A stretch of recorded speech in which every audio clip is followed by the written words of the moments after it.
Painkiller Ghosts, Chapter 16, Part 1, 2 broken coffee mugs and a busted nose. Now it's now, and this is how it is.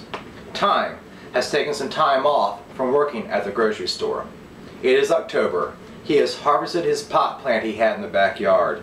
Between the pain pills crushed in cereal in the morning and into soup at night, and the buds drying upside down hanging in the attic, he figures he can get through the burning sensations in his hand until it heals. He told work he'd be back in a few weeks, but wasn't even sure if he was going back. He'd been scanning the classified section in the paper and online. He realized he didn't have much of a resume, but he looked into a couple ads about working at a 1-hour photo booth and about taking portraits at some storefront in the mall that families came to and dressed the kids in matching outfits, and then he figured they would both suck. And he really couldn't do that work right now with the bandages and the pain, and he still had the pill prescription with another renewal still available. Suzanne, Mama Exler, had brought him a new camera as a get-well gift after his camera had been smashed on the ground and then vanished from the hospital room. It was a nice camera, the best he'd ever had, and he was thankful for her. And at dinner, after the pain pills and the soup hit his empty stomach, he'd tell Mama Exler about how he loved to be aboard some helicopter with his camera, somewhere between Pakistan and Afghanistan, taking those pictures that are in the paper and on the internet every day.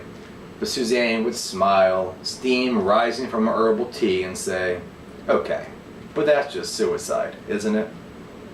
And he'd eat his soup, one spoonful of pills at a time, sipping his painkillers. Suzanne works on staff at the online city magazine as a features writer and the occasional restaurant reviewer. She was a freelance writer for years, and she has published a handful of novels that got decent reviews but never sold too many copies. She'd get a letter from a fan once or twice a year, and she never responded to them. She doesn't write poetry. She can only think of a handful of poems that she even likes or knows the titles of. She's been working here for a little over a year now at this online magazine. She's written articles for the site here and there in the past, and eventually a full-time position was offered to her. At night, on her laptop, she writes chapters of her own novels, and at work she'll send herself plot notes on her email. But she doesn't mind this job so much. All jobs feel like suicide, she says. She is the only woman working in her office, now that is. The office manager is out on an extended maternity leave, and the news editor was strangled by her husband, the fan, the day of the Easter parade last spring. But Suzanne doesn't mind being the only woman. She thinks half the men are gay, and most of the others are married, not that that means anything. Stan, a man in his early 40s, was an ad salesman and was interested in Suzanne, and she thought that he looked okay. She went out on a date with him, and they ended up having sex on their kitchen countertop while Time was at the grocery stocking shelves. Aside from one instance of fellatio in the stockroom 2 days later, she stayed away from him. She didn't get good vibes from him in the time she spent with him, and heard him acting sleazy with a co-worker's wife a couple days later, and she decided she didn't want to have anything else to do with him. She really was just interested in him because of his age. She likes to sleep with younger men, and he was almost 15 years younger than she was. But she had had her fun, so they say, and she decided to call it off before it went any further. She told him that she wasn't interested in him anymore. He seemed to take it all right. At first, he acted as though he thought she was joking, although he knew that she was serious. Then he stared at her a minute, two, speechless, and made her repeat herself. It's been a few weeks now since they were on the countertop together and in that stockroom. And looking back, because of the wine, the dinner, the time in the kitchen was a bit of a blur, but in the stockroom, she was sober, maybe a little preoccupied, and for some reason, his cell phone, being in his hand, never bothered her. She had her shirt off and wasn't thinking about his phone at all. She wants him to stop approaching her in the kitchen. She sees him rub his crotch at his desk, looking at her. He stares at her while he talks on his phone. He stares at her while she talks on her phone. He begins to park his car as close to hers as he can, even moving it after lunch if Suzanne goes out and parks in a different spot. When Suzanne gets up to go to the bathroom, he watches her, But when she came out, Stan's desk was empty. Later that day, she watches him try to get a splinter out from under his fingernails and even sends her an email, which she did not reply to, asking if she had any tweezers.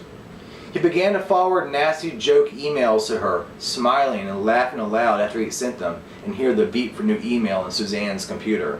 She'd read them, forward them to her home email to keep for later, delete the current email, and go back to whatever she was doing. She's at her desk at 5:15 this afternoon. She's thinking about what she's going to cook for dinner, trying to write a few more sentences about a new bar and grill that opened.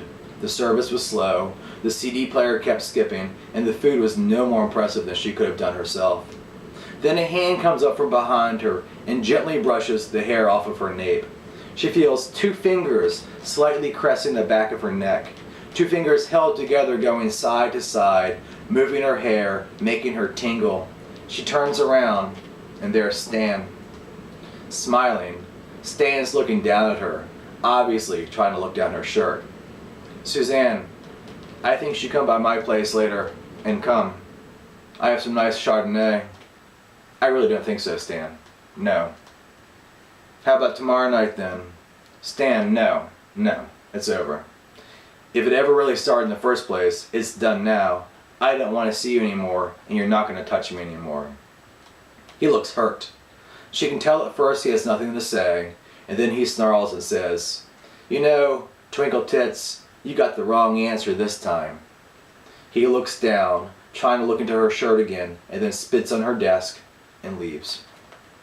The next morning, she's drinking herbal tea from a coffee mug. She can see Stan has his hand beneath his desk, his arm moving. Later, they pass in the hall.